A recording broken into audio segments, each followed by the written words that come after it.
Assalamualaikum warahmatullahi wabarakatuh.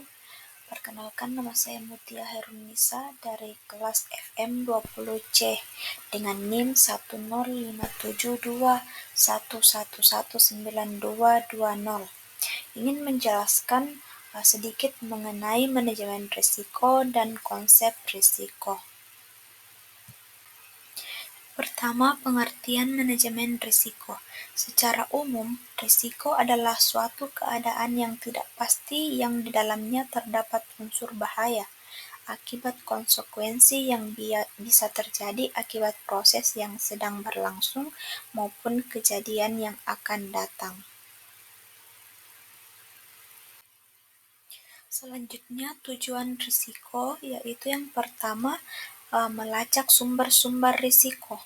Poin pertama, tujuan manajemen risiko adalah guna melakukan mitigasi atau pelacakan sumber-sumber yang berpotensi mengancam produktivitas dan keamanan bisnis. Proses pelacakan ini dapat dilakukan dengan riset dan analisa prosedural dari setiap aktivitas perusahaan, mulai dari proses produksi hingga pengolahan aset.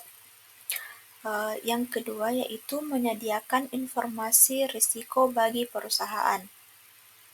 Tujuan manajemen risiko yang berikutnya adalah menyediakan informasi tentang sumber-sumber potensi risiko di perusahaan.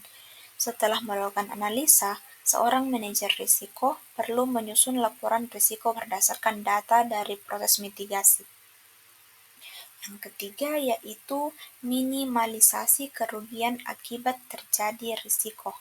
Setelah risiko ditemukan dan dianalisa, maka pihak-pihak yang terkait dengan risiko perlu melakukan upaya agar risiko tidak sampai terjadi dan mengancam keberlangsungan bisnis. Yang keempat, memberikan rasa aman bagi stakeholder. Tujuan manajemen risiko perusahaan adalah agar stakeholder merasa aman dan percaya dengan integritas bisnis. Stakeholder di sini bukan sebatas investor saja, tapi juga pekerja, supplier, asuransi, dan pihak-pihak lain yang berkepentingan dengan perusahaan. Yang terakhir yaitu menjaga stabilitas dan pertumbuhan perusahaan. Tujuan manajemen risiko adalah agar perusahaan bisa berkembang dengan stabil sesuai target bisnisnya. Dengan adanya proses manajemen risiko, perusahaan bisa melakukan penanganan lebih cepat terhadap sumber-sumber yang mengancam pertumbuhan usaha. Selanjutnya, jenis-jenis risiko. Yang pertama itu ada pure risk, atau risiko murni, adalah risiko yang bersifat murni. Jadi ketika kamu mengalami risiko, maka dapat dipastikan kamu akan mengalami kerugian. Begitu juga sebaliknya, apabila risiko murni tidak terjadi, maka kamu akan mendapat keuntungan. Yang kedua, spekulatif risk. Saat mengalami risiko spekulatif, ada 3 kemungkinan yang akan kamu alami, yaitu keuntungan, kerugian, dan break even. Yang ketiga yaitu particular risk. Ciri khas yang paling membedakan risiko khusus adalah diperkirakan dan diantisipasi, sebab risiko ini bersumber dari kegiatan individu atau lokal. Yang terakhir yaitu fundamental risk. Berbeda dengan risiko khusus, risiko fundamental adalah risiko di luar kendali manusia yang berasal dari lingkungan atau alam. Risiko jenis ini umumnya menimbulkan dampak yang cukup besar. Selanjutnya, konsep risiko.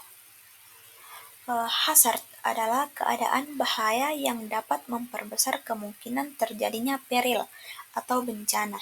Yang kedua, peril adalah suatu peristiwa atau kejadian yang dapat menimbulkan kerugian atau bermacam kerugian. Yang ketiga adalah losar, adalah kerugian yang diderita akibat kejadian yang tidak diharapkan tapi ternyata terjadi.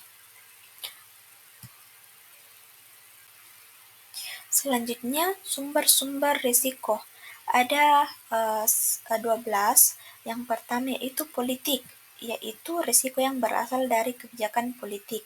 Yang kedua, lingkungan, yaitu risiko yang berasal dari lingkungan sekitar. Yang ketiga, perencanaan, yaitu risiko yang berasal dari proses perencanaan bisnis. Yang keempat, pemasaran, yaitu risiko yang bersumber dari proses pemasaran. Yang kelima, ekonomi, yaitu risiko yang bersumber dari kebijakan ekonomi. Yang keenam, keuangan, yaitu risiko yang bersumber dari keuangan perusahaan. Yang ketujuh, alami, yaitu risiko yang bersumber dari alam. Yang kedelapan, proyek, yaitu risiko yang berasal dari kegiatan proyek. Yang kesembilan, teknis, yaitu risiko dari hal-hal teknis. Kesepuluh, risiko yang bersumber dari manusia.